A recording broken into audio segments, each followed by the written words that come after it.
त्यांना अचानक दिसला, म्हणजे पोथी काढत होते.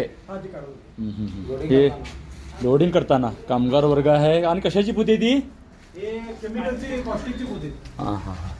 कशा प्रकारे आणि जुने बेळगाव नाका बेळगावकर बघत असतील तर. आणि साप आपल्याजवळ कशा प्रकारे असू शकतात बघू शकता. मोठे मोठे साप इथं सापडलेले आहेत आणि जास्तीत नागच सापडले. लक्षात घ्या, काम करताना कामगारांनी काळजी घ्यावी लागते.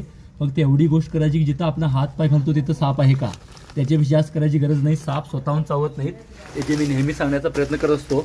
आणि कशा प्रकारे म्हणजे हे खरं तर केमिकल आहे, पण खायला मिळतं, राहायला मिळतं. इथं साप कुठल्याही ठिकाणी येऊ शकतात. तुम्ही बघू शकता. आता तो आम्हाला बघितल्यानंतर आत शिरण्याचा प्रयत्न करतोय.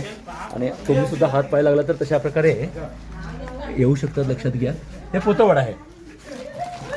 थोडं जरी साप अडकला तरी त्याला हे करता येत नाही, पण कामगारांना हा धोका असू शकतोय नेहमी, शेतकऱ्यांनी कामगार वर्गाला. आणि तुम्ही बघू शकता नाग आहे, इकडे जाण्याचा प्रयत्न करतोय. आणि साधारण 3-3.5 वर्षाचा साप असायला हरकत नाही. गोडाऊनमध्ये उंदीर वर येतात, तिथं सुद्धा साप येऊ शकतात. खरं तर उग्र वास असतो, तिथं साप येण्याची शक्यता कमी असते. लोक नेहमी विचारतात की साप येऊ नये म्हणून काय करावं लागेल. परमनंट त्याच्यावरती औषध नाही, लक्षात घ्या. पण उग्र वास असलेली कुठलेही असेल तर साप येणार नाहीत. महत्त्वाचं म्हणजे त्याचं भक्षच येणार नाही, यासाठी औषध शोधा, म्हणजे साप येणार. लक्षात घ्या, उंदीर बेडूक हे त्याचं मुख्य खाद्य आहे. ते आपल्या घराजवळ, घरात आतमध्ये कुठे येऊ शकत असेल तर तिथं साप येऊ शकतात. त्यामुळे त्यांच्यावरती आपण औषध शोधायला पाहिजेत. आणि खऱ्या अर्थानं औषध हे उंदरावरती सापच आहे, आरामात सापडला असं म्हणावं लागेल.